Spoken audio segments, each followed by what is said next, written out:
Hey, what's up, everybody? It is Friday night. The camera's over here now. I moved it. We got a new angle this week. What's up, everybody? It's the Ghost Files. It's October 18th. It's Friday. That means we're hanging out tonight. If you haven't already, make sure you like this video. Make sure you're subscribed to this channel. We're going to have fun tonight. We're going to watch Never Hike Alone, a Friday the 13th fan film, sort of keeping in line with what we've been doing the last few weeks, which is overlooking some of the things that we did prior to making Never Hike Alone. We looked back at the original Never Hike Alone. We looked at some other things that we did in early development with the costume development, how it all came together. But tonight, I figured, it's Halloween season. We should watch a horror movie. Since I since I control what Never Hike Alone can do, and I'm not going to get sued for playing another thing, I figure we'll watch it, give everyone a chance to give a live Q&A while I'm going through and giving director's commentary. I'll be at the lower bottom of the screen throughout the screening. And I think that would be pretty fun. But before I get into anything else, let me pull up the comments. Well, before I pull up the comments, let me put up this way. Boop, there it is. And then I also like to go to that little setup. We're going to go to this. Boom. There we go. What's up, everybody? Let's see who's in the comment section. I saw James Sweet there from Red Crow Films. There he is. How you doing, James? Hope you're doing well. Mitch the Ripper was here early. He can't wait to watch this tonight. Anthony is excited about it. So is Lamontre. Steve is here tonight. Undead chat moderator is here tonight. Tonight, if you want to ask questions and you want it to get to the top of the list, make sure you're utilizing super chats. Make sure you're donating to the campaign, the Kickstarter campaign that's going on for the final cut. Good news this week. We reached our goal. We've crossed the $50,000 mark. We're about $51,500 right now with about 13 days left. If you have not backed, I'm pretty sure everyone in this chat is probably backed the campaign already. But if you hadn't, now is a good time to do it. We're starting to build towards the funding for Ghosts in the Fog, which is our next stretch goal at $100,000. The good news about the Kickstarter is that now that we've reached our goal, and hopefully we will continue and build on that, we'll be able to stay open for late pledges, similar to like when we were on Indiegogo and we did the what was it called? In-demand campaign. Late pledges is basically the same thing. And we're going to be coming up with new perks, new items, new shirts. We're probably going to bring masks back, Pam heads, things like that. Things we can't make right now, we will bring over the course of, the winter and things like that. But if you have backed the Kickstarter, just know at the end of the month, you're going to get a survey to get all your items ordered. We're going to try and take care of some of that right away. Maybe getting shirts, posters, things like that. Some of the winter stuff we want to ship ahead of time. But we're going to be right on top of that as soon as the campaign closes, along with what's going on with the Never Hike Alone 2 campaign. Today, I exported the final version of Ghosts in the Fog, the animatic version. So the full I think it's 8 minutes and 45 seconds. I cut in Tom Matthews' voiceover this week. So I wasn't going to do that for a while. I wasn't going to bring Tom's voiceover in, but I called in a favor to the old Tommy J, old Tommy Salami. He gave us the voiceover. So now the Ghost in the Fog that's going on the Never Hike Alone disc has Tommy Jarvis's voiceover incorporated in at this stage instead of the vocals. And we're handing everything in Monday. We released a couple of updates this week about new perks that released this week. We got the vinyl. I believe we got, let me see, we had the vinyl go up.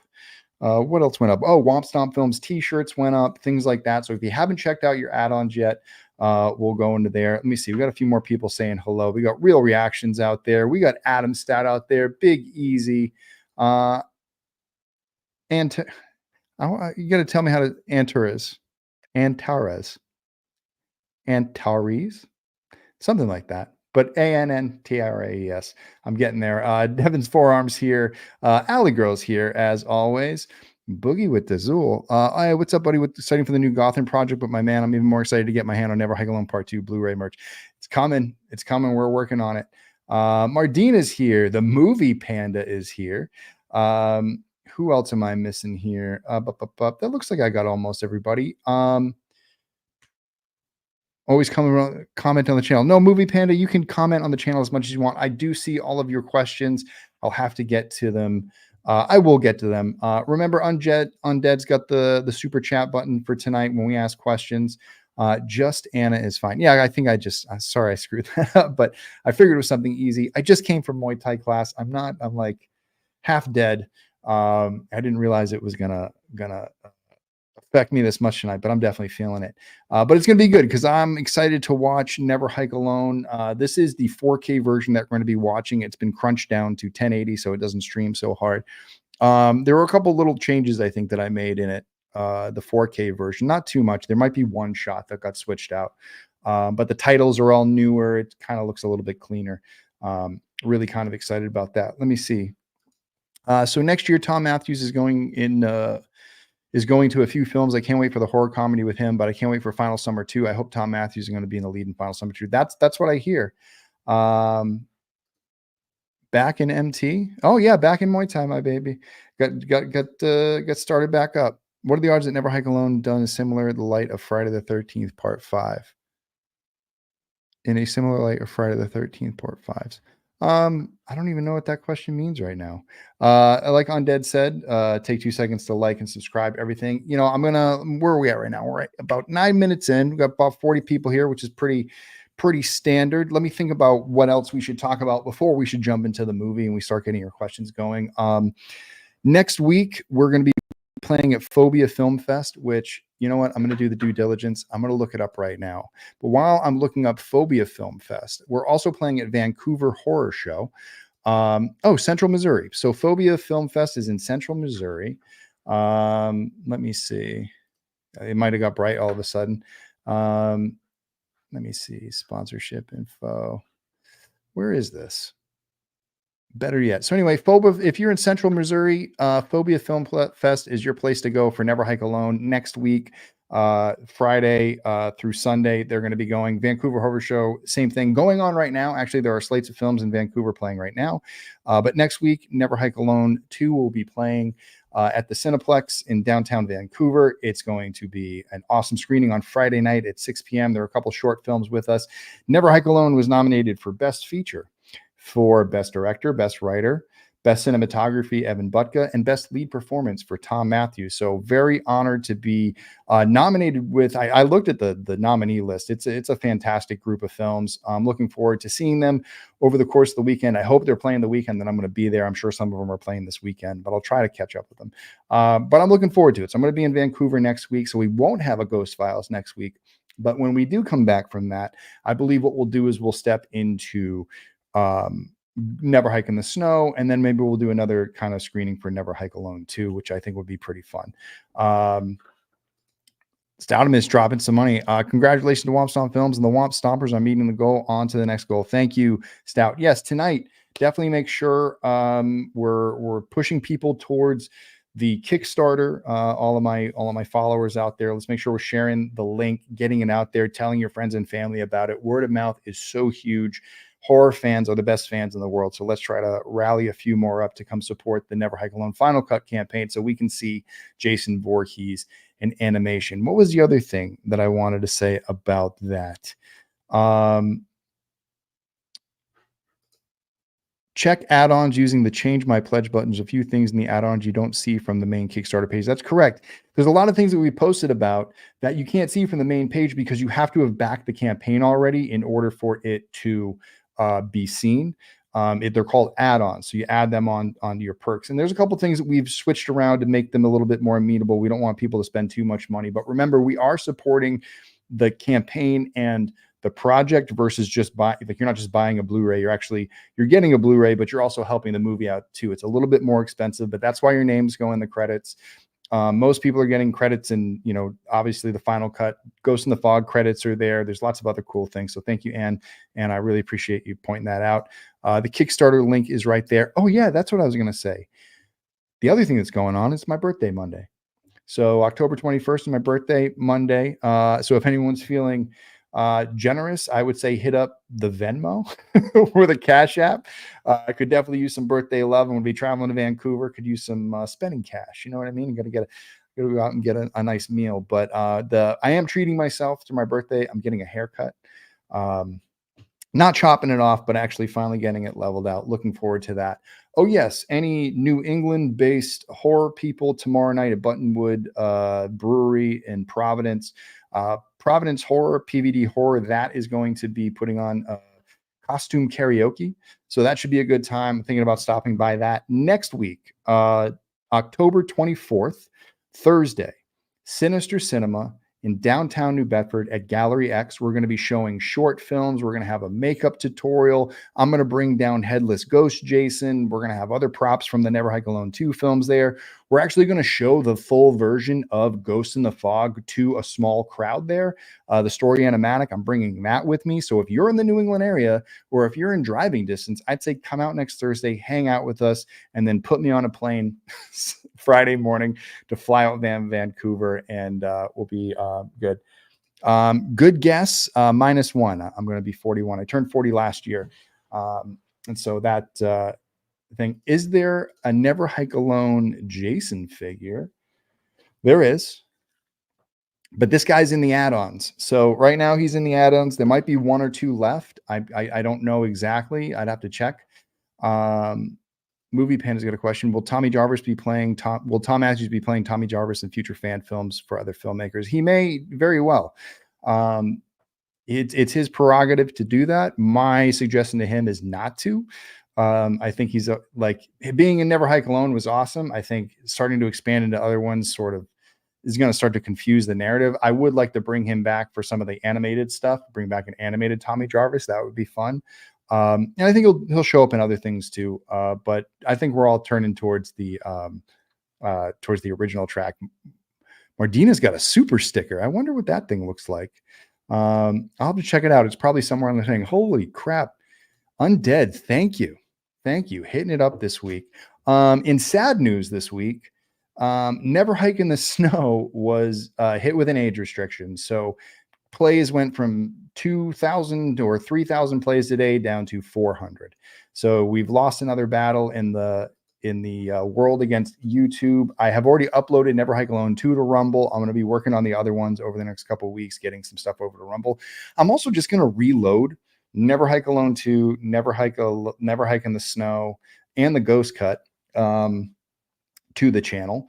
Mine as well. I got the new versions of them anyway. So I'm just going to reload them to the channel and just see how long I can get them to last, try to get them back on the thing. But it's just kind of real unfortunate because Never Hike Alone 2 was close to 5 million. Never Hike in the Snow is finding like a renaissance. That's why I'm looking forward to talking about it in 2 weeks. I feel like it's the unsung hero of the Never Hike Alone universe. It gets the most shit from everybody. It's too short, blah, blah, blah. It really, like, I saw somebody post something like, what do you think about Never Hike Alone? And everyone chat on Never Hike in the Snow. And in my opinion, it's the best one we did. As far as like execution wise, like everything almost went perfect, other than, the snow thing. But we kind of go from there. Let me see. Me and my 11-year-old son just watched the whole Friday movies and the Hike movies. He loved them. That's great. I'm glad that, new edition of Friday the 13th fans can enjoy them along with long-term fans as well. Okay, we're about 15 minutes in. Usually that's about the time that I want to start. Well, Ronnie and Blake got me to get Rumble account, so I will find you on there. Yeah, they probably are over there, those two. I am going to be on with Ronnie and Blake at some point. And I'm sure there are going to be some others as well. Let me see if I'm missing anything going down. Okay. So tonight, with all that out of the way, we are going to be watching Never Hike Alone, a Friday the 13th fan film, which we released on the channel on October 13th, a little over 8 years ago. On October 13th at the Telluride Horror Show, when no one knew what it was a very amazing experience. And now it's been out for a few years, and it's kind of been sort of a staple of hopefully some people's Friday the 13th watch list. I'm sure people will be watching it this upcoming Friday the 13th in December. But tonight we wanted to take a chance to, I know I did a commentary on the Blu-ray, but not everyone here has the Blu-ray. And there may be some things about the film that you guys don't really know or have assumed about the film, and actually things are way off. So I thought tonight would be a nice chance to sit back, look back at sort of where we came after, failing to make the original Never Hike Alone, going out, making Red Room, and starting to find the confidence to go out and make it. We watched some of the behind the scenes of us training and doing it. Now, all of that training, all of that work, coming together as a team and coming up with an idea turned into what you're about to watch. So I think without further ado, do we have any other questions? Oh, you guys are all talking about how to do stuff. Well, you guys handle that in the chat. I am going to get the channel ready for this stream. I got to take down that. That looks pretty good. And then the one I wanted to choose, I believe, was this one. And if I do this, boom, cool. So here we are. I'll be watching it like this. I'll be down in the lower screen. I have comments off to the side. I'm going to be mostly focusing on the movie. I will try to catch questions, but if you really want me to catch a question, or if you want to ask something about a specific part of the movie, send in a super chat, and I will try to catch that as I'm going. But as we're going, we'll go here. So right now, we're like, you can see this disclaimer. It's not playing yet. This is the disclaimer for the 4K, so that's why it's dated for January 2023. I didn't realize I did that sometime last year, but good on me. All right, here we go. So the nice thing about this one, it gives me a nice lead in, is when we first did Never Hike Alone, the first film, we were so scared of being sued that I made this thing like a half-minute long to make sure that whoever was going to sue us could read the whole thing, and that everybody watching it could see the whole thing, because we were really scared that after all this time that something might happen and we may get sued, but luckily, we didn't, obviously. So that's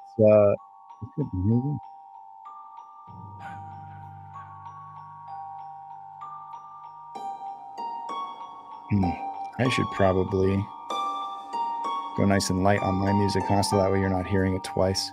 There you go. I'm going to mute it on my end. I think you guys can hear it. Can you guys hear it okay?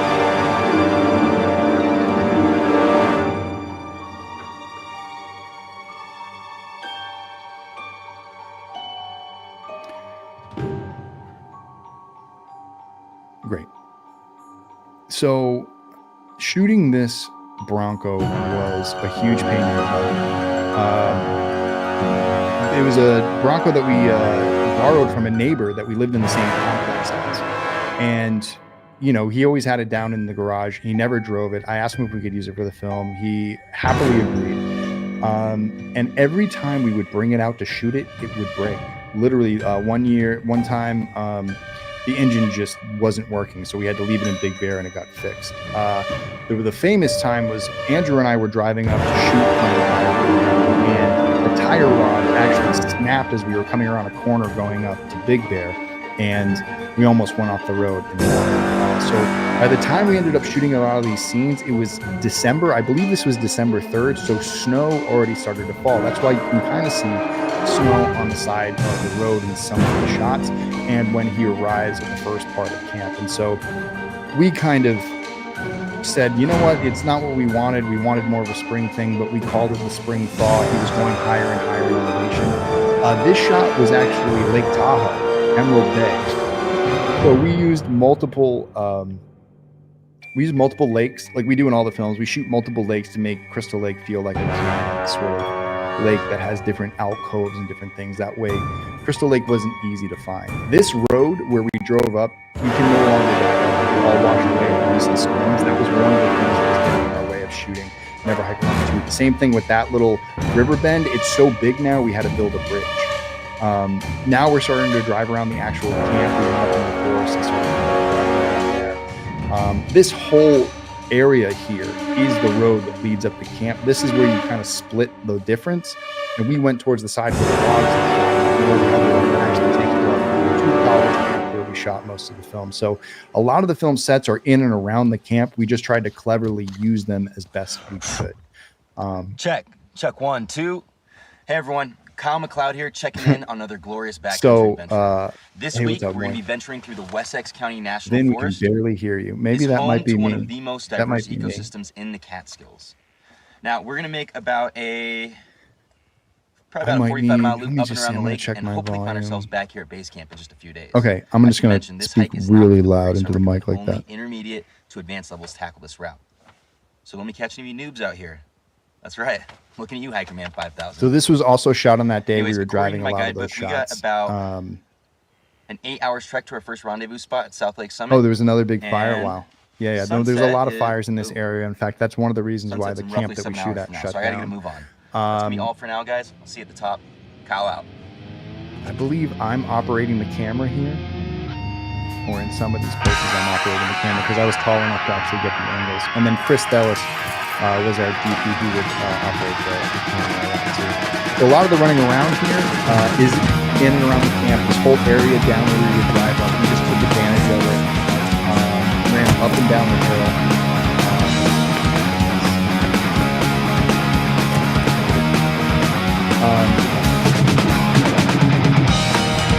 Like this all there, this is all in that area. This area is closer to where we did the day 2 of the camp. This is also in Big Bear. So this is closer to where he finds the lake. That's where this is.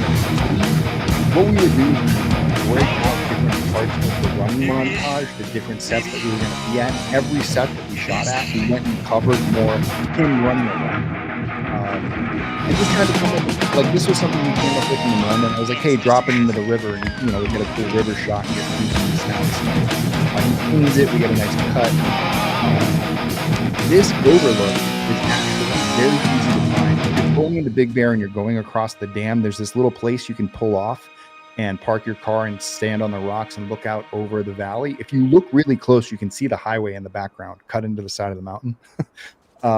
But you really can't, you can't really see it much from the GoPro, but right behind him is Big Bear Lake and Big Bear City. You just can't tell because we hit it with the trees from the angle.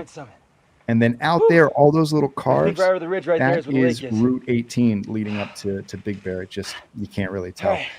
So that's some of the fun stuff about shooting this was we were we did a lot of tricky things. Hey, what's up, Trail you got Junkies? to turn the video this down. Week, I want to show you a pretty handy tool that is essential to that might be better. How's that? It is a 3-piece collapsible shovel by... Boom. I'm going to go about halfway. And then that might do it. So I'll try that for now. I'll keep an eye on that stuff. This is the first ever watch along, so who knows what's going on. This is anyone who's ever had to do a voiceover for anything. Same, no difference. Wow. Strong. Multi-purpose. Really? This thing? Can you hear me at all? Sounds like a piece of shit. I guess you can hear me if you're answering my questions. You just have to really listen, I guess. I could try with the settings too. Landed Industries. Yeah. Easy to assemble. Really strong. Here we go. Let's sell this fucker. Hey, what's up, Trail Junkies? Right, we'll get this that. week, fuck me. All right. An interesting thing here is everybody thinks that Jason is fighting coyotes in this scene, and that actually was an original idea. We just never conveyed it. And we didn't intend it to actually be that just yet, but a lot of people assume that, so we've adopted that. Coyotes. So Jason is fighting coyotes. 6, maybe 8. They are killing a deer. That's the original thing, but I thought it was kind of fun. We did have another scene later on in the movie where Jason was supposed to fight wolves or some coyotes, but we just didn't have the technology to get wolves. Or the money to get wolves, but we were going to do it with like camera angles, like POV camera angles, and some like really tricky shots, but it never ended up working out. Okay, so it is better. So I did lower the volume. Well, I guess I didn't really lower the volume. I think it's just the amount of. I think when the music's on, it's going to be kind of nuts. You know what? Not enough people laugh at the dead possum toss. That's one of my favorite parts of the movie. I'm just going to try and get really close to the mic so you guys hear me. So this scene we shot in August of 2017. We reshot it. So this is the one that I talked about in a previous podcast where there were 3 iterations of this scene. Interesting happened this morning. There was the one we did for the trailer. There was one that we shot early on because we knew this scene. We got it out of the way. We did it. And then all of this stuff was brown in that scene. And so we came back in the summer after a bunch of rain and everything turned green. So today's mission will be. And this was definitely the look to go. We were just basically mimic the same shots that we did from the previous thing. It was like we had a camera on a little slider. We used what do we use for this? I think we used the F7 for this scene. That's all for now. Either that or a Sony, some type of Sony. But a lot of the same stuff moving around. We had the high grass, which I know people usually don't camp in the high grass. So see some of these shots, you can see it's a little bit more brown. There's a little bit of a difference. We did use some of the old shots, and this shot right here specifically, this 2 EO3 shot, That was a brand new shot that we got in the spring because Chris didn't like the other version because it was like we were very like, if you go back and watch the trailer, we have it in the trailer. Oh, this is the new shot. That's the new shot right there. We replaced a shot from the original Never Hike Alone because you could see the vans in the shot. And I didn't notice until we went to Telluride. Literally sitting in the front row, finally noticed the vans in the shot because we were watching it on a big screen and I couldn't believe it.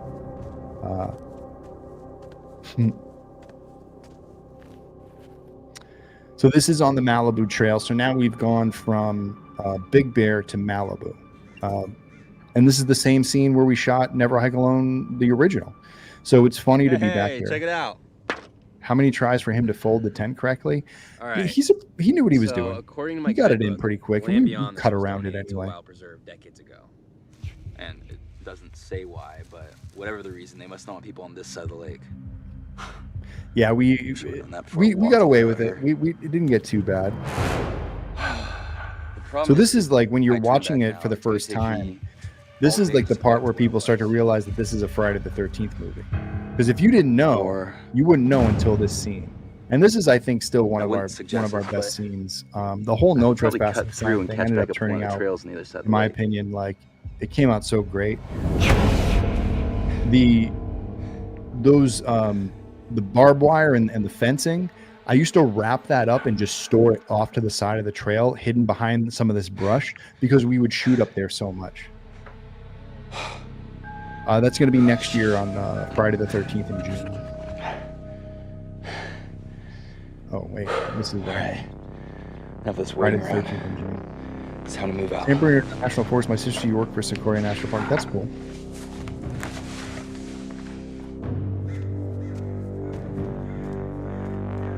That was me, total surprise. I had no idea. Good. This was all improv right here, the push in and me stepping into frame. We sort of like just tried one and it ended up working out. This ended up being a master shot for the film. I love it. A lot of this stuff just naturally became so good. And it was done with like a lot of like just trickery. This now we're back in Big Bear. So I'm trying to remember the name of the lake. It's at the top of Big Bear. Like you have to drive so far to get to it, but I might think of it. I might be able to think of it. I might be able to look it up too.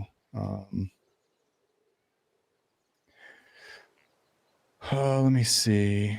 There it is. Bluff Lake. That's what it is. This is Bluff Lake. I discovered Bluff Lake, I want to say 4 or 5 years prior to shooting To Never Hike Alone, and always knew that I wanted to shoot here. This big, tall rock structure. In fact, if you go onto the other side of the rock structure, it's a camp and you can't shoot from that angle. You can't get on the other side of the rock and shoot from that angle. They got angry at us. So we had to stay on the rock to shoot everything. And here was just, again, a lot of trickery. We just planted the camera to make me feel like we were higher up than we really were. We wanted to get this beautiful master shot of the lake. And a lot of people thought that this shot of the lake was CGI, which is not. That's 100% real with the drone. And this is a drone shot, which I swear I almost hit the drone on the trees so many times. Here we are. We did want to do a version of this where Jason was in the woods somewhere. We just never pulled it off. All I have to do is catch up with one of the trails on the other side of the cove and follow. I think it's kind of nice that when he's not back there too. Like we did it for Never Hike Alone too, but I gotta say I prefer when Jason's actually not back there, but people want to keep looking for him. We know he's back there, we just can't see him. Find a place to settle up for the night. Not safe traveling out here. A little bit more effective. Whew.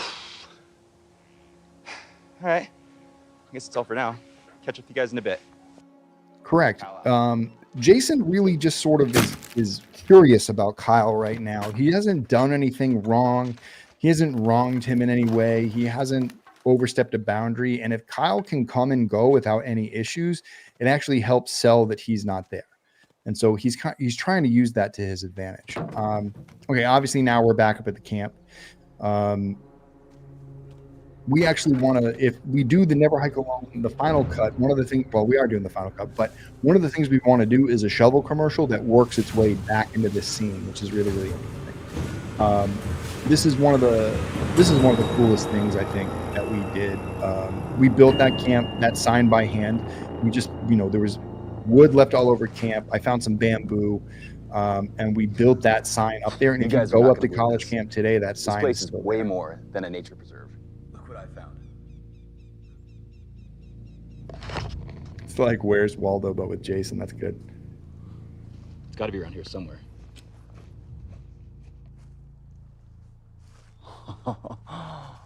Oh, check this out. So this was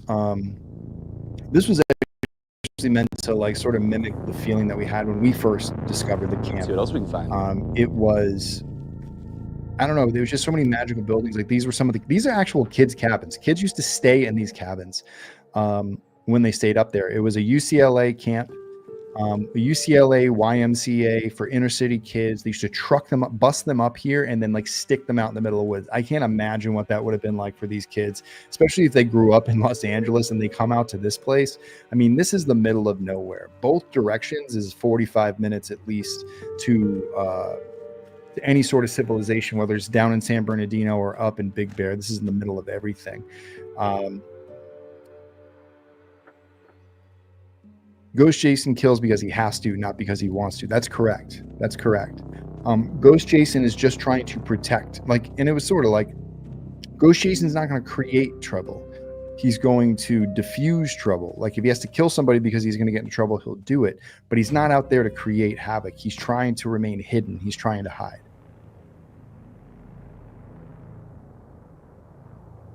Yeah, if you just get a bunch of dried bamboo, you can see Friday the 13th, the last day they never got to cross off. We found all these ducks, not there, but I actually bought those ducks from eBay. Some of the stuff that you're seeing there is from the actual camp that we found, like that radio box, some of those tools, all that stuff. That's stuff that we found there. So it was just kind of creepy. This was kind of a fun little gag, just because it was Steve Christie's office, and we're like, Steve Christie's kind of a weirdo. He wears those short shorts. He's got the mustache. So if you read, you can kind of see, if you stop it there, I mean, I guess I could, but I don't think I'm going to yet. You can actually read that it says Steve Christie, obviously the Playboy, which was fun.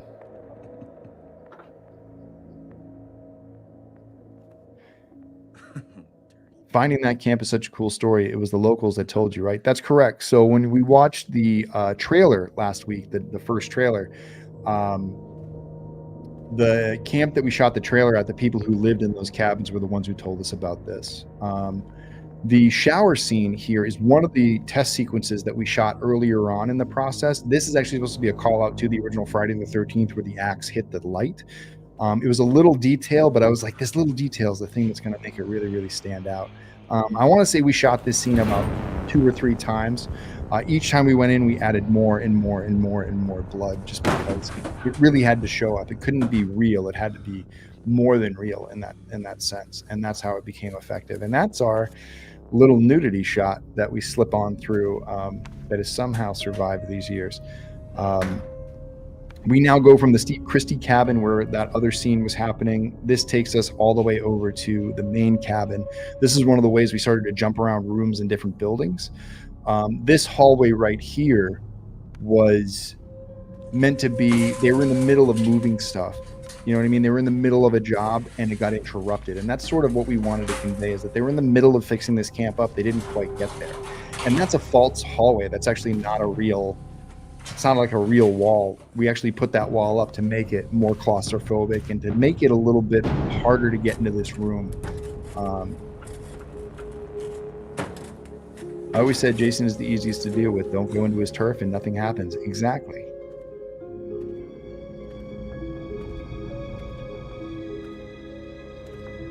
So Brittany Porter, who was the production designer for this movie, did an amazing job with her team. Hensel was her assistant. They put a lot of stuff into this. Those paddles up on the wall, those are actually from my grandfather. A lot of that stuff is stuff that was sent from my house. We rented a lot of the equipment from some of the places. Brittany painted that sign into the mantle, which was pretty cool. We do want to go back there and permanently put that in there as well. We created all these, I found all of these photos of the camp and different camps from around, so we put those up on the wall, the board games, all that stuff. We just wanted to make it literally feel like it got left behind. When we originally got up there, Both of those windows were covered in boards, and we ripped the boards off so that way we can get all that light coming through, which, I mean, that's natural atmosphere right there. We're not shooting smoke. We're not using haze. Like, that is actual atmosphere that we had on the day. All sorts of atmosphere would move through that camp. It was one of the reasons why I wanted to shoot there. This poor possum, Drew killed that possum like 10 times over. Like I said, just get the stick around it and like pry it out. He jabbed it so many times, and we had to pay for it. We had to pay like $400 or $500 for that thing. We destroyed it. And I always found that him tossing the possum was like, we have like the match cut. That was always like one of the funniest things. Like, he doesn't just like get rid of the possum. He like chucks it into the woods. It's like one of the little animation things I kind of put in there. Low key, one of the best shots in the movie. Crane shot from from the ribbon to the rope. This would be the Steve Christie kill. Feel better, Mitch, if you guys are heading out. Camp Crystal Lake. Can't believe it. My brother used to tell me stories. So this is one of the places where it was nice to just let Andrew do his thing. We originally had an idea to do all these angles on the shot. I think we covered this from like 3 or 4 different angles because we knew it was a big scene. And when we got into editorial, we realized that like we just need to stay in the camera the whole time because he's telling the audience a story. So stay with him and be intimate with him and let that go. So he did such a good job there. My brother also said that Jason. Yes, the production design is very detailed and very, very good. And returned from the grave to seek out her revenge on anyone who entered the camp. Mardina knows. Of course he would chuck it. It's gross. Or some shit like that. I don't really know. So that right there, I mean, that's Andrew in a nutshell. The laugh, the joking around, the smile. Like, when I think of Andrew, that's like, that's the guy right there. That's why he got this part. He is such a humble and fun guy. Aside from your and I think that's why fans want to root for him. I think that's really important in a Friday the 13th film or in any horror film. You got to have protagonists that you want to root for. If you're not rooting for him, then it's sort of a different kind of watch. It's more of a hate watch than it is actually getting scared with them. There's more of a glee and sort of, when are they going to die? And I don't know. Those movies don't do it for me as much as like watching people who you don't want to see die get into a situation you wish they weren't into. This is one of the areas of the movie where I wish we had time to shoot this later in the day to match light. It's a little bright. The sun was going down, and all of a sudden, like, sun's out again. We just shot around it. It is what it is. This was actually an afterthought scene in the movie. We added this later on down the road because we knew that if we were going to do the ribbon kills, we had to have the best kill, which was the Kevin Bacon kill in the movie, and the bunk beds, which is a double kill. So that's right, Motorcycle. He's cocky, but not asshole cocky. He's confident. He's confident. He's rest assured. He knows what he's doing. He feels like he's going to make it through. Me and my buddy Brandon built these bunk beds from scratch. We took normal cots, a bunch of wood, some 4x4s. I kind of had an idea. We went up one weekend. We actually have a time lapse of it somewhere. I'll have to bust that out at some point. But yeah, we built this room as sort of a thing, and we kind of came through here and did it. If I remember correctly, no, we didn't shoot the Never Hike in the Snow stuff in there. We did not shoot the Never Hike in the. That was another room. This is actually back over to the main cabin. There was a kitchen there. We just created a divider with the fabric to make it feel somewhere. Somebody stole all of our old pots and pans. We had a bunch of old pots and pans that were ready to go. They were stored away. Somebody came in and took them all. So we had to go into town, and like all the ones that are up are sort of newer looking, and that kind of ruined it for me. Same thing, we didn't turn the Home Depot barrel enough, but it's fine. These are little things. I mean, this is nitpicky. This was supposed to be Brenda. This, I would say, was the one that conveyed the least, but it was just that they were cleaning up the blood, and they only got part ways in cleaning it up and then had to stop. So if they were cleaning up, why did they have to stop? Not something we really paid too much attention to, but just little details of why we set things up the way we set things up. These stairs we actually played with. It goes up one direction, but he actually enters in from a whole nother side of the attic.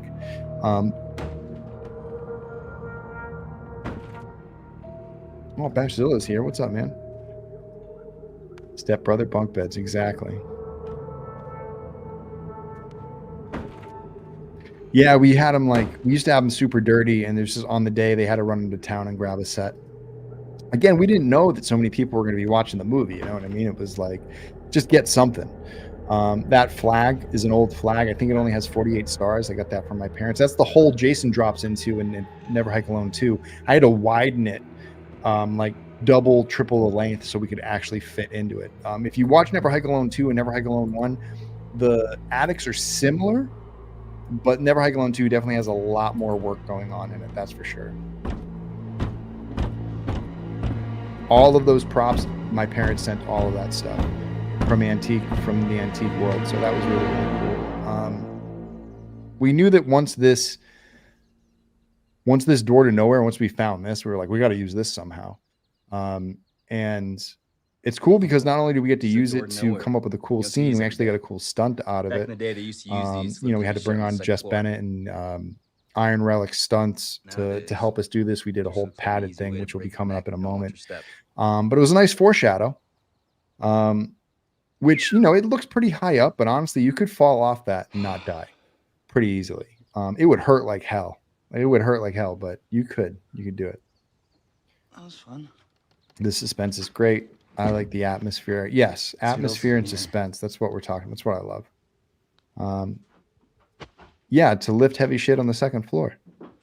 Yeah, no, they literally used to just lift stuff up through the door versus trying to carry it up the stairs. It was much easier to do it that way.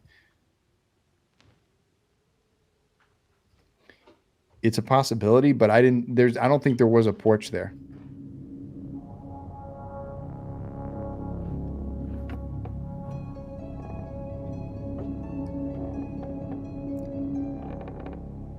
It makes me sad that we weren't able to make Never Hike Alone 1 and Never Hike Alone 2 back to back and just keep going and build one full set, that it had to be so but you can see a lot of details kind of marry over. We did improve things in Never Hike Alone 2, but I think someone was living here. That hammer is actually an accident. That hammer wasn't supposed to be there, but the hammer actually ended up being a callback to part 2, so we ended up keeping it.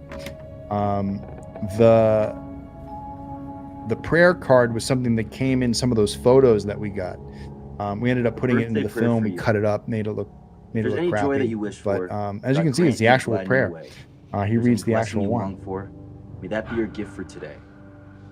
If there's any help you're needing for betterment, comfort, or cheer, God grant it be sent on your birthday to stay with you year after year.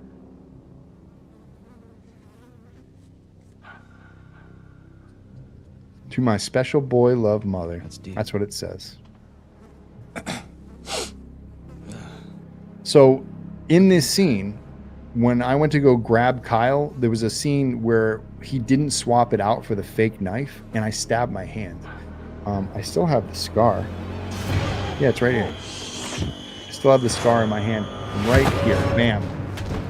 Knife to the hand. Did not feel good. I don't think we used that take, but that stuff.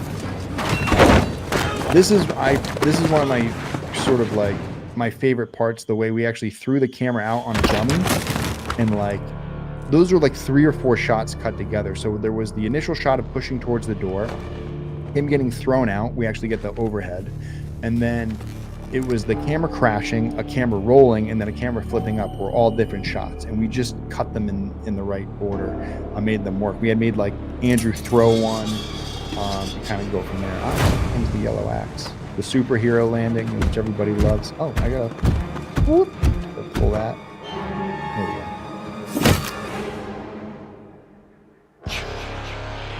That was a GoPro, so that's the POV of this GoPro because he's still holding it in his hand when he goes out.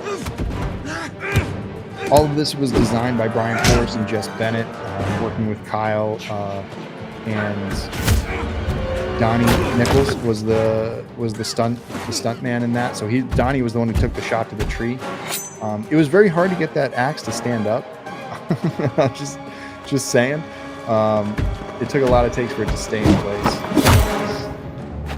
From all of our So we worked on that axe throw, I want to say, for like 3 or 4 months to make it really, really good, to like actually get the angles, to get the whip camera right. It took a little bit. We got it.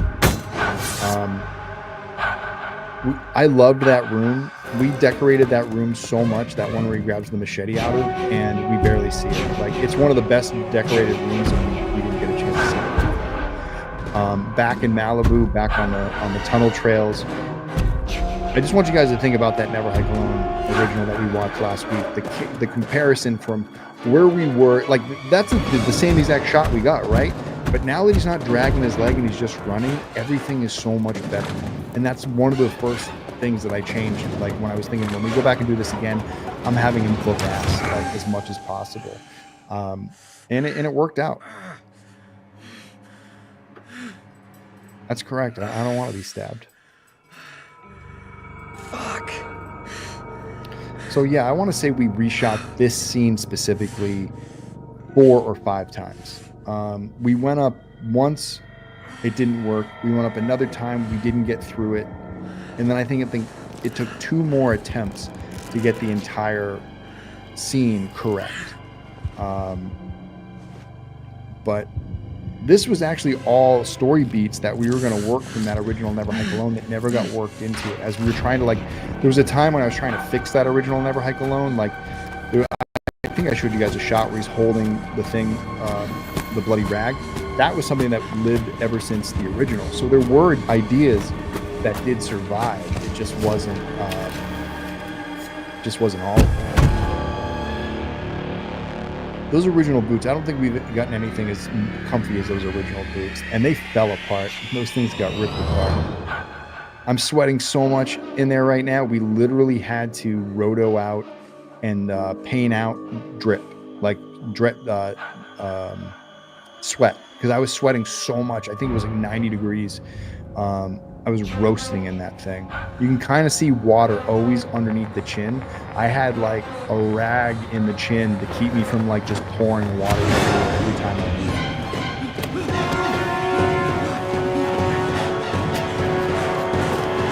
I enjoy it. That's funny.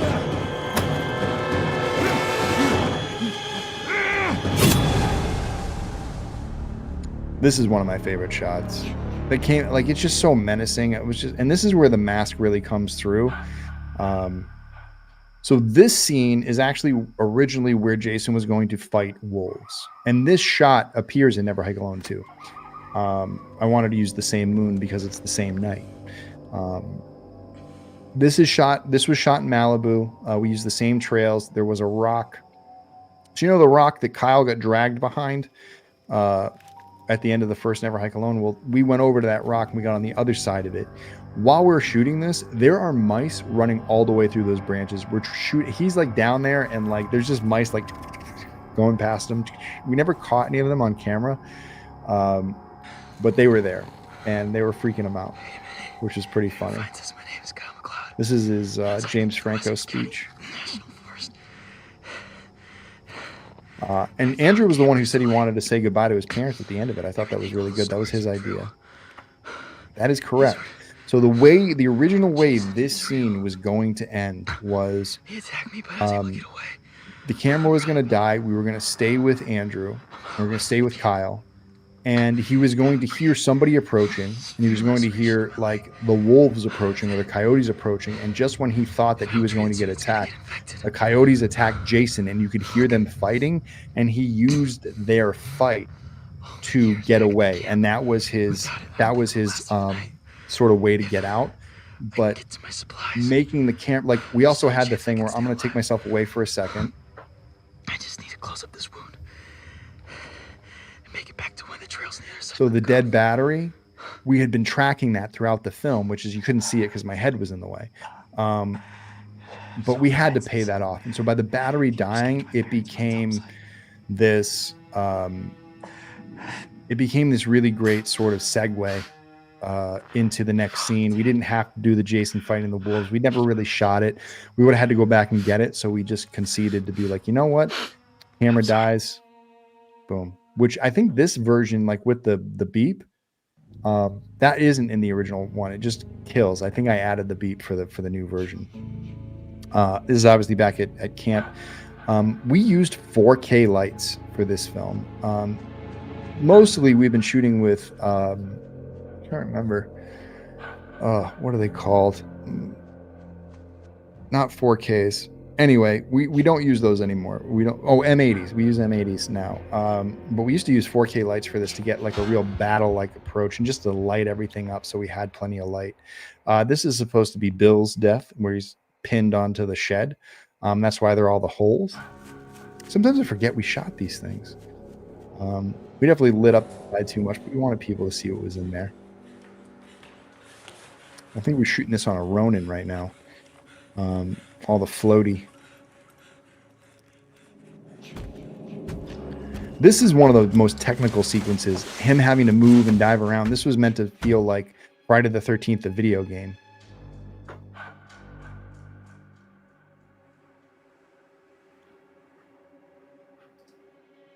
Thank you, Undead. You have a great weekend, and thank you for sharing it. Thank you, Anna. Yes, I agree. The Easter eggs are a big part of it.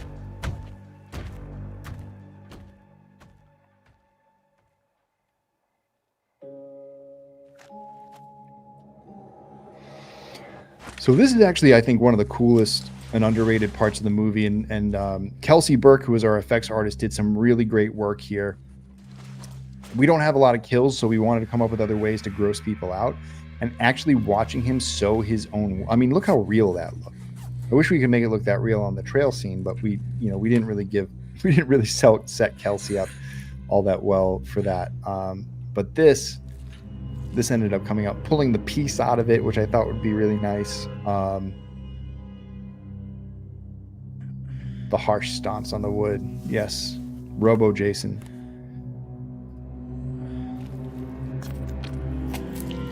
We also tried to really tease the book here, the safety book.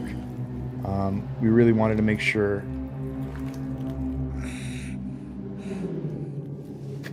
Yeah, people don't realize that in real life the woods will not be that well lit. Well, I'll tell you what, on some of these moon nights, I gotta tell you, like, I can see a lot up there. This is one of my favorite little things. Like, so he forgot the keys at the beginning of the movie, and now he forgets his book, and what does he do? He slips into that pocket. It's just a little detail. It's just a little detail. But it's so cool. So this is one of our most, we're going to get into one of the most complicated moves. I got a lot of pushback from the Steadicam operator for this. But I basically described it to him as a magic trick that we're going to continuously shoot, and somehow Kyle is going to disappear. Right here. Start the 360, watch him go back, establish the room. Where can he go? Turn back around, come back and get Jason. So now we have him cut. And so he has to hide in real time, which is what makes it so tense. Now we see Jason. Jason looks around, we pivot back the other way. We follow him. Now, where's Kyle? How did we really do this? We blocked the door off to the right so we couldn't see it, and he actually just ran out of the building. Because there was no way he was going to get into that closet in time to do it for real. But, you know, he leaves his jacket behind. He leaves the thing behind to make it seem like he hasn't come back. And even though this is kind of like a, not ticky-tack, but this has been done before, you know what I mean? I want to say that our execution of it was pretty good. And it's all about the timing, and it's all about the way that it's presented. Oh, that's what it was. JD came up with that idea to get on the other side of it because it almost looks like it goes into his head. Boom. Donnie taking the hit, hiding his face, doing a good job. And then we got, that's still Donnie. And then here comes Drew. Oh, that was Donnie. Boom. Then it's Drew. So all that was Donnie. That was all stunt double. That was all stunt double.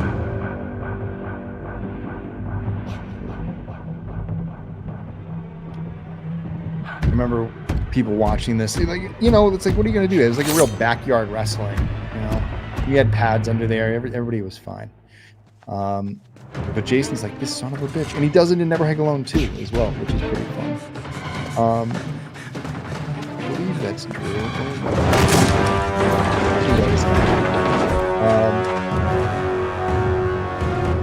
All the fights in this, there was so much fun. The piece of shit shovel. That's the stunt mask. You can tell because of the F. We were still using it at this point. We didn't mess the.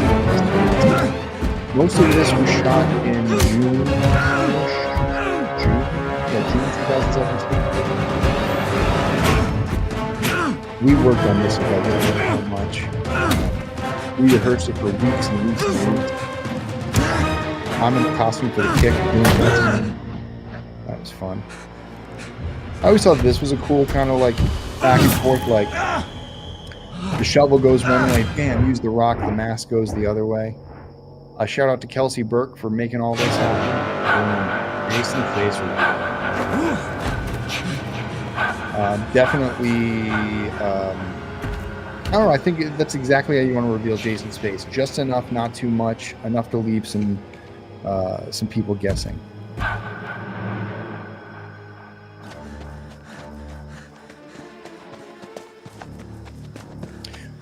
Well, you know, I got to give credit to Brian as well. Brian's in there as well. But I can kind of I can tell you when we're here and here. The funny thing, you know what? I just realized this now. Anna and Kyle both discover the yellow axe to attack Jason with at key moments of the film by looking behind. Look at me. I didn't realize there's a little bit of an echo there. It's kind of cool to realize.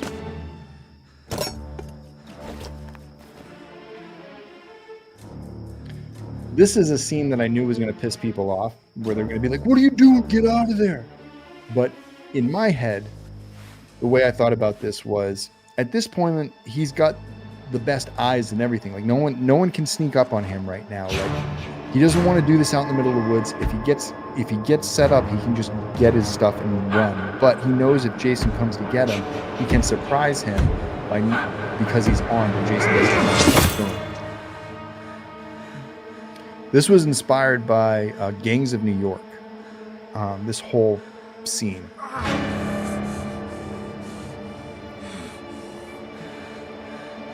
Vincent, you have made a great-looking Jason. I always enjoyed cosplaying as Ghost Jason at conventions. Love you and everyone at wompstompllc. Thank you. Oh, that is Black Dye and KY Jelly.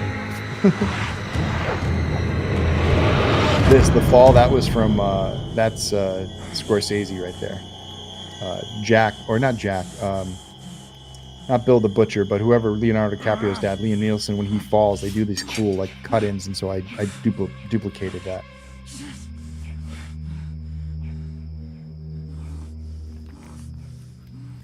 I want to make Jason X2, don't tempt me. I call this like the Indiana Jones Back to the Future moment. Like this was sort of like a moment that I kind of took from those films. Now he does the thing with Clint Eastwood where he puts the metal thing on his chest. Kind of got something there. But it reminded me of something that would happen to Indiana Jones, because it was always like Indiana Jones was like 90% skill, and then there was always that 10% luck. And you need a little bit of luck to survive Jason. That's the only way it goes. Something's going to go in your favor, because if it doesn't, you know, you're unlucky and you die. Friday the 13th, right? It's only a flesh wound. That's right, Moy. Only a flesh wound. He's not going to make it long with that, but, you know, luckily Tommy's not too far. So this was a night. I think this was April. That's when we shot this part. This was a night when it snowed. There was literally snow coming down. Brian is freezing cold right now. It's like 35, 40 degrees out. We had to cover him in blankets. We were running out to vans to get warm. Like we were all parked behind the camp. This is when you could drive up to the camp. Fuck this. I always thought Kyle looked like a bird here with his big hair. He looked like a lion or a bird. I always wish I could go back and get hair to brush all that black. Probably the best transition in all of our movies so far. I don't think anything's ever going to beat that.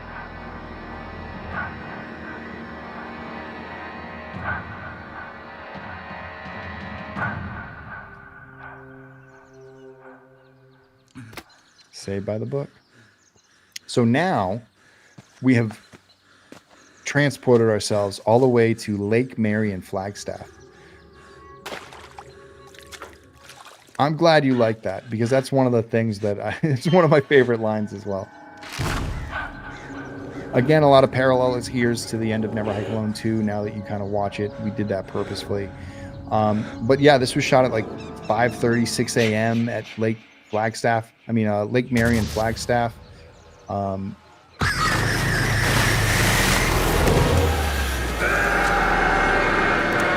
This was actually the only time in the film where Kelsey actually did make up on my actual hands versus me wearing the jelly hands. That way I have more control over grabbing his head and crushing the doll.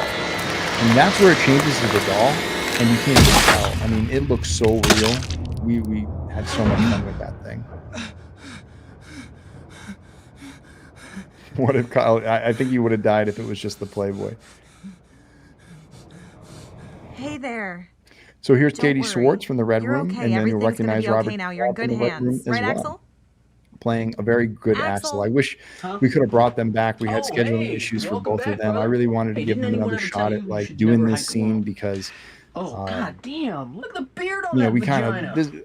I want to say like. Looking back on it, obviously we've done a lot here, but I was still a younger director. I really rushed through the scene to try and get everything done in one night. Take it from here. There was a lot. I mean, we shot this all, and this entire scene we shot all in one night, which is kind of crazy. Can you tell us what happened out there? I think we shot it all in one night. I'm pretty sure. And that's including the nightmare scene. Hey, whoa. A little help here? Huh? Oh, hey, buddies.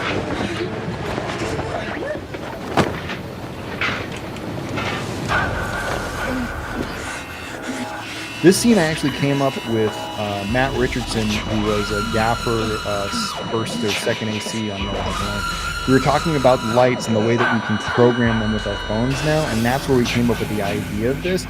And so this is a theme that persisted throughout Never Hike Alone. Lights turning on and off, people being haunted, people seeing visions. I know people kind of, some of the criticism I've seen have like kind of attacked the dream sequences, but dream sequences are a part of Friday the 13th, so I don't know what anyone's talking about there. That was Jess Bennett with the syringe there, because she was the only licensed EMT medic who could actually do that. But Katie did a good job of covering up the actual needle. Everything's gonna be all right. You're okay.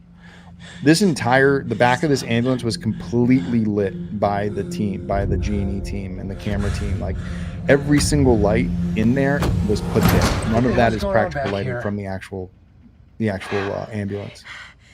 It's fine, Tommy. Except for the front, under control. But all those lights are like lights that we stuck in there with sticky tape. Yeah, I'm fine. Axel? Red Room ambulance, exactly. You're starting to get the gist of what I like to do. Shit, man. This is a mess. Yeah, I'm gonna need a minute to clean this up, Tommy. I'd say maybe 5 tops. All right, make it quick. We got a long ride ahead of us. I don't want to be out here any longer than we have to be, okay?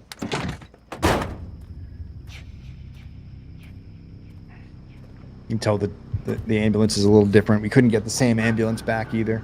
I think that one basically died. We actually had to leave that ambulance in the mountains. The guy who owns it had to drive up and get it because it wouldn't start. It was a piece of crap. It died on us so many times. Oh, shit. What's up? And shout out, this is one of the first, not one of the first times, but another major time where we worked with Evan Butka. Evan Butka was the cam op for this entire sequence. He did an amazing job working with Chris and JD. We all had to pitch in and get it going. I've never seen anyone that scared before. All right, well, we should follow protocol and call it in, right? Yeah. Thanks, Tommy. Yeah, don't mention it.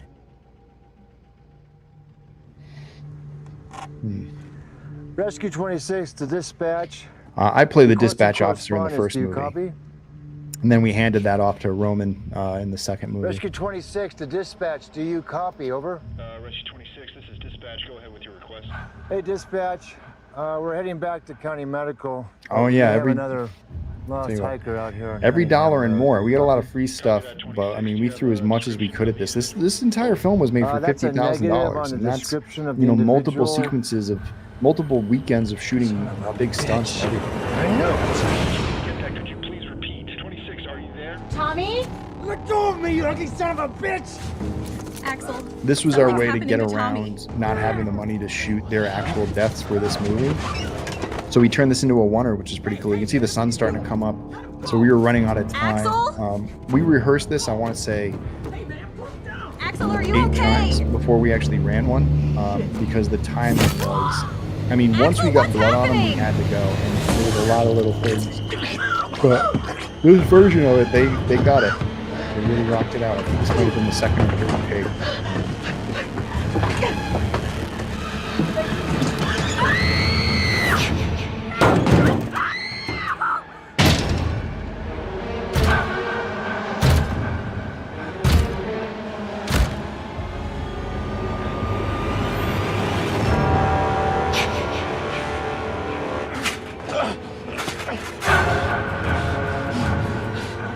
The shot of him standing over me is always so nice. Pulling the axe back out, going back to that sort of shooting over. The light coming up behind Jason in the scene is really good. Remember me, asshole? Hang on, kid!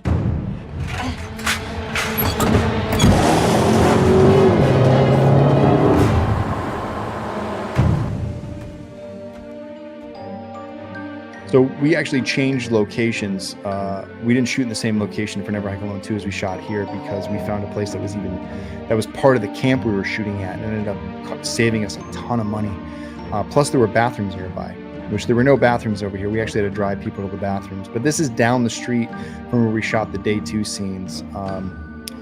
I believe JD shot this shot. Yeah, JD flew the drone here. I was so tired I couldn't see straight, and JD flew the drone for the final shot. So shout out to JD for handling that for me and just being a complete boss for that entire set. So thank you everybody for joining me for Never Hike Alone. I'm going to I think put this down.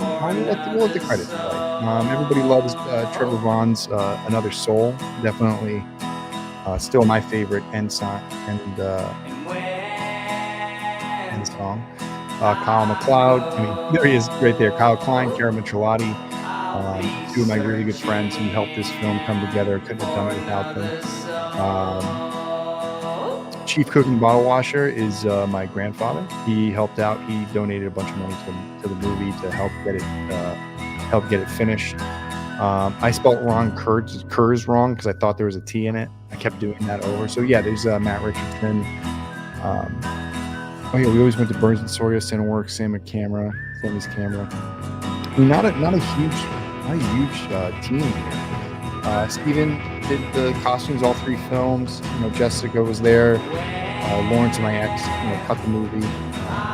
Sound, that's right, Austin Haley, that's who. We actually got the movie mixed at Sony Pictures. We mixed it on a major stage. It's actually really, really cool.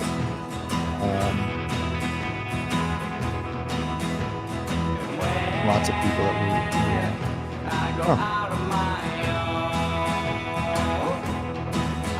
we yes, all the Kickstarter way back when. This was only like 277. It's nothing like we have now, which was just ridiculous. Thousands of people. We got 2,500 people for the latest movie, and then coming from this, which was only about 277. And it's amazing how many of these names stuck with us all the way. Yep, we shot with the red Zeiss lenses, Sony Atmos. We got a Teradek, GoPro, DJI. Yep. I think there's a ton of typos in this disclaimer. I guess I didn't finish the.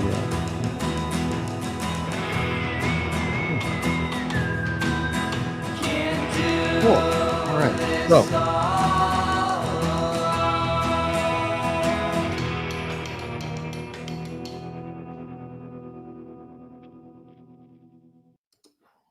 All right, everybody. Thank you for hanging out. I'm going to stick around for a little bit. We're only about an hour and 15 in.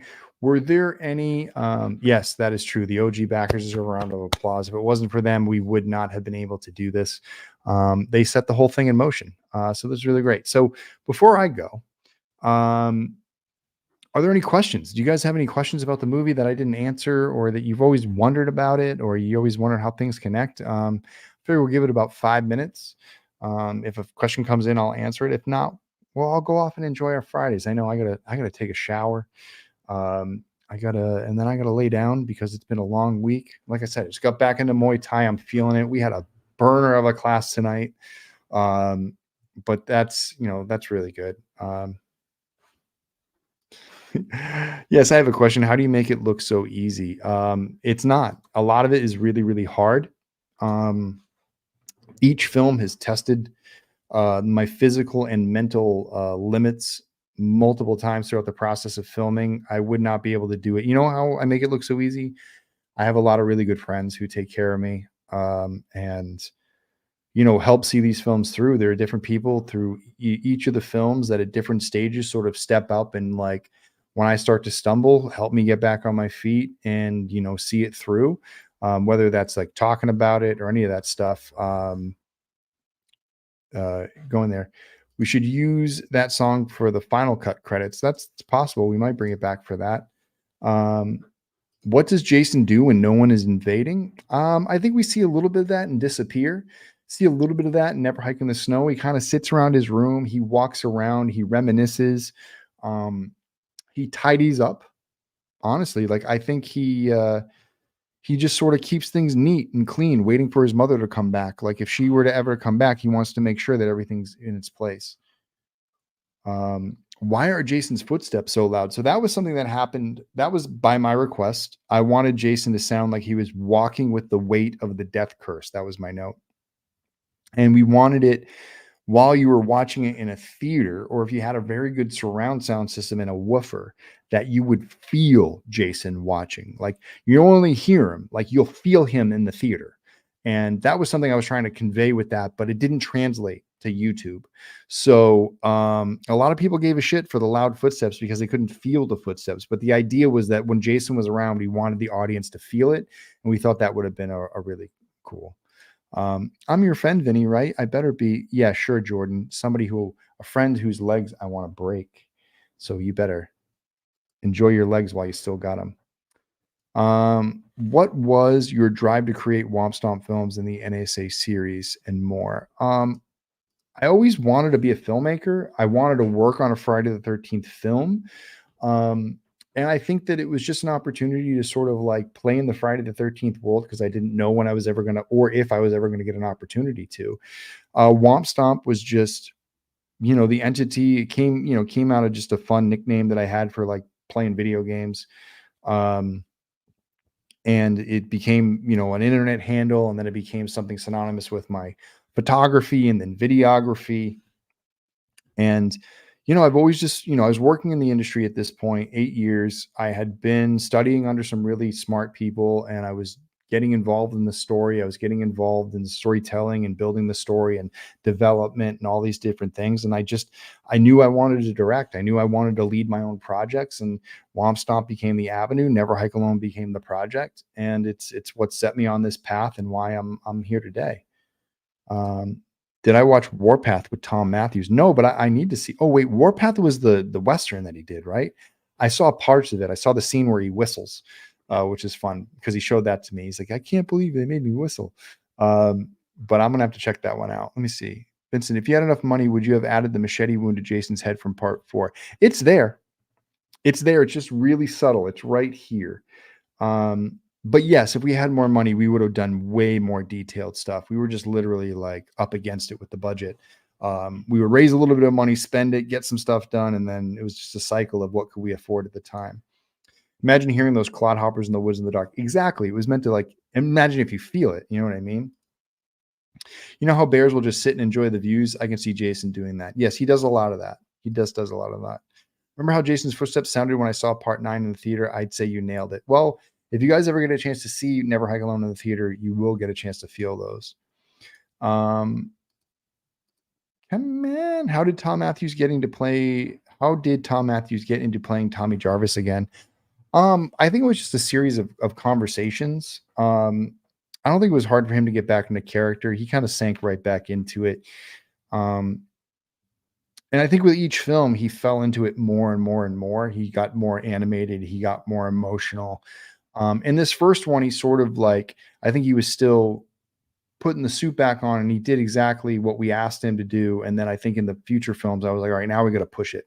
And I that's one of the things I'm proud is that I think that with each film, I think Tom embodied Tommy even more and more with each one.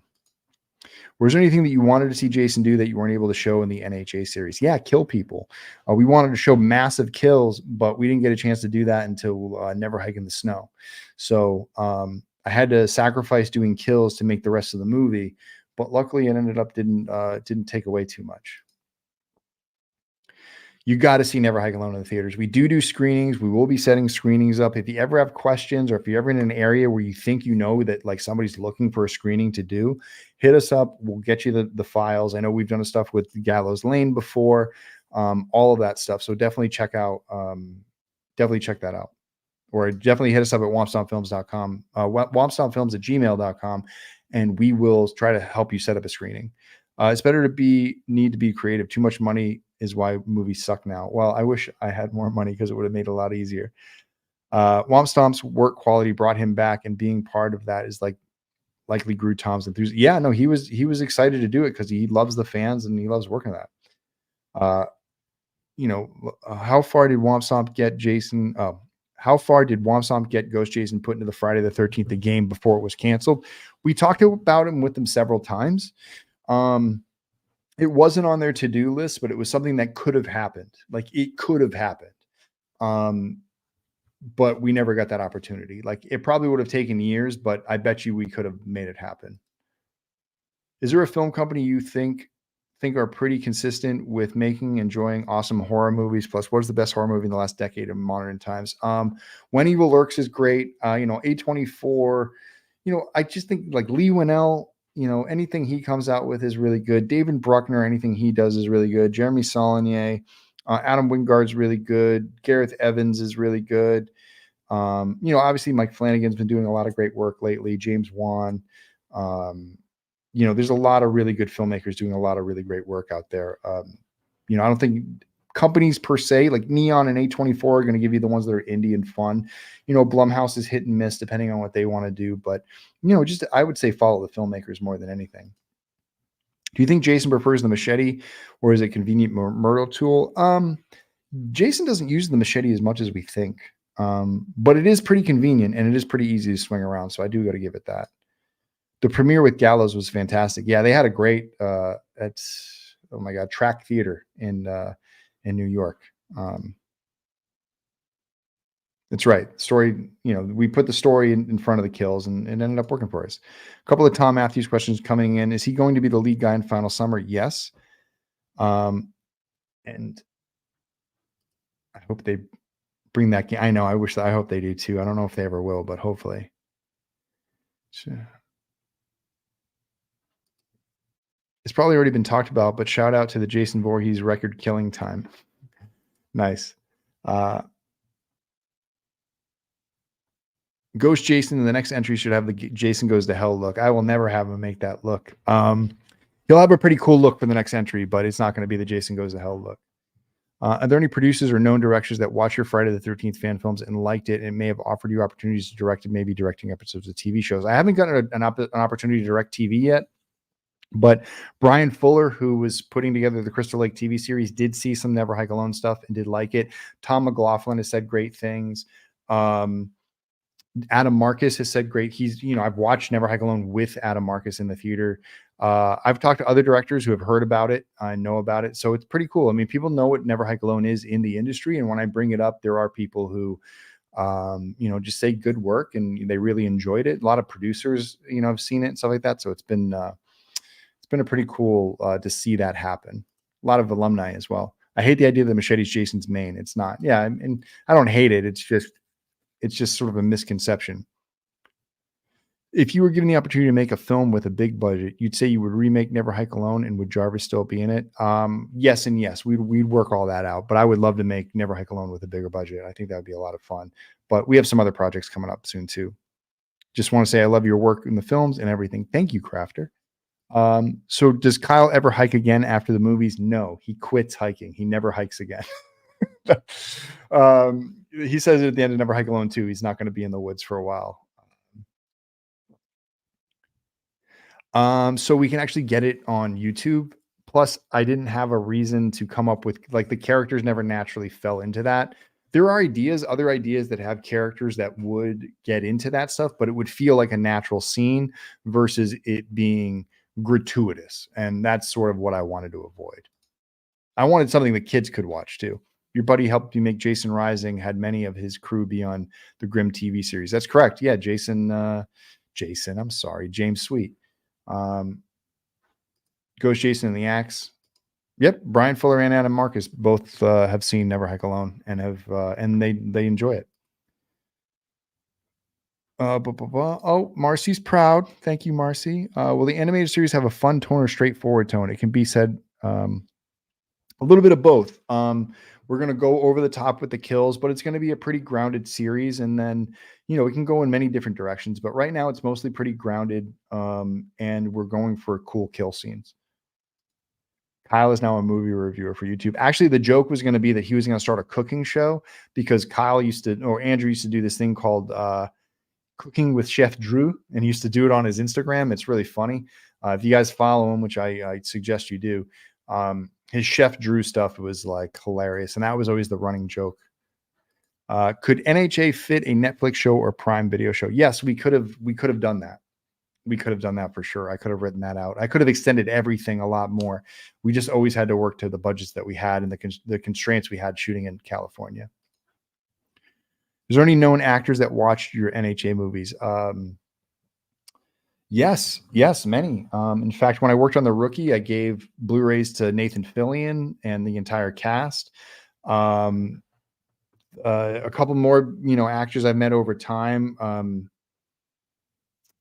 Derek Mears has watched it. Obviously, Doug Tate. Lots of alumni have watched him. So yeah, there's definitely a lot of actors have seen him. Kyle gets nervous in city. Kyle gets nervous everywhere now. He's cursed for the rest of his life. When is Jason going to be in a Western? Well, that'll have to be a time travel movie. But I don't think that's going to happen anytime soon. What NHA film did you like making the most? I would say I enjoyed Snow the most because it was the one that came out. It was the one that actually went to plan. For the most part, other than the snow, having to chase the snow around, that was kind of a pain in the ass, but that really came to that. I think that was, we got the most bang for our buck. I think Never Hike Alone 2, we ran into too many obstacles, with just trying to get it done, that it became a real barn burner. And it had a lasting effect on me as far as like getting that film done, how long it took, the amount of sacrifice it ended up taking. It took a lot out of me. Never Hike Alone 1 took a lot out of me too. That was one that was like, I didn't know if it was going to pay off, but there were certain days and weekends on Never Hike Alone 1 that I think will always be the most special. But as far as like a most like congealed, like we really got it together, Never Hike in the Snow was where it's at. Kyle can't watch a hockey game. That's funny. Do you ever plan to have a kill with the battle axe? And if I ever met you someday, I will give you a hug. Well, thank you, Logan. The battle axe was sort of a late addition to Never Hike Alone 2. It wasn't supposed to be in the final scenes, but we found a way to kind of like loop it back in. It was one of the rewrites that I did. That was a lot of fun. And actually, the weapon that I was going to use at one point that was written into the film was the pickaxe. That was the thing that when he jumps down from and goes after Tommy when he gets shot in the face, that he was actually going to come down with the pickaxe in that scene. So I was going to find a way to get the pickaxe back in there because it's been a while. And that was going to be the cool weapon reveal. But then I thought about actually making a pickaxe and how expensive that was going to be, and decided for the double-bladed axe instead. Maybe also have a film company or streaming service that provides creative freedom and decent budget. Well, I mean, we're working on that. We got to find our home, but we'll get there. Any kills that you wanted but didn't make it in? Yes, the entire house party massacre scene from Jason Takes Crystal Lake and the campground massacre scene, which is the thing I rewrote for that. If we can raise enough money, the team from Dead Meat wants to come out and be the people who get killed. So we may be able to do that down the line, but I will always regret not being able to do the house party massacre scene because it's one of my favorite scenes that I wrote, and it was just too expensive to try and add to Never Hike Alone 2 when we were already so far behind schedule. Wow, that's cool. The first one was Never Hike, so I'm glad you liked it. I mean, I just think that the execution in that movie is so good. I mean, the opening scene, the ending scene, it's the burger with the meat on the outside. I'm a big fan of Nathan Fillion. I really enjoyed his Uncharted fan film. Cool, directed by Action Series, and a shame that he didn't play the character in Uncharted. I agree. And Nathan Fillion is a super nice guy. I don't know if you'll ever see this, but he was always like working on The Rookie was a dream to work with that guy because he was always so nice. Always, not only to the crew, but the people who showed up on set, the people who were watching from the sidelines. Really good dude, really cool dude to work with, and very, very supportive. I think mostly NH in the Snow because it's a big love letter of my favorite Friday the 13th movie, Jason Lives. It really is. And plus, we get to see Jason in the snow. All right, so we've been going for about an hour and a half. I am running out of energy, guys. I wish I could stay more and answer more questions, but if you guys ever have more questions, you can always check in, not next week, but the week after. We're going to be watching Never Hike in the Snow. We'll do this again. We'll have a little bit longer of a Q&A session. So anything that you didn't get a chance to ask this week, ask next week. Please back the Never Hike Alone Final Cut Kickstarter. It is active on Kickstarter right now. It is going to October 31st, and then it is ending at midnight. Get your pledges in now. Once you get your pledge in, make sure you're taking that link and you are sharing it on your social media files so other people like you can find it and we can help spread the word. Vancouver Horror Show next week. Phobia Film Fest next week, Central Missouri. And if you're not already, I hope everyone has a great weekend. Go out and watch some horror movies. Smile 2 is coming out this weekend. If you haven't seen Substance yet, you got to go try and find that. And please support the Kickstarter. We want to get Ghost in the Fog made. We'll have more updates on that next week. If you're in the New England area, I hope to see you at Sinister Cinema next week, next Thursday. If you're in the Providence area, I hope to see you at Buttonwood Brewery tomorrow night for some karaoke. We're going to have some fun. We'll also be showing up at the Jason X screening and December 13th, Friday the 13th at Buttonwoods Brewery with PVD Horror. Womp Stomp Films will be there. We'll also be showing the entire animatic, maybe the animatic, or maybe Never Hike in the Snow. We'll figure out something, but we'll be doing a screening then. So everybody have a wonderful weekend. And until next time, I will see you all on the trails. Have a great weekend.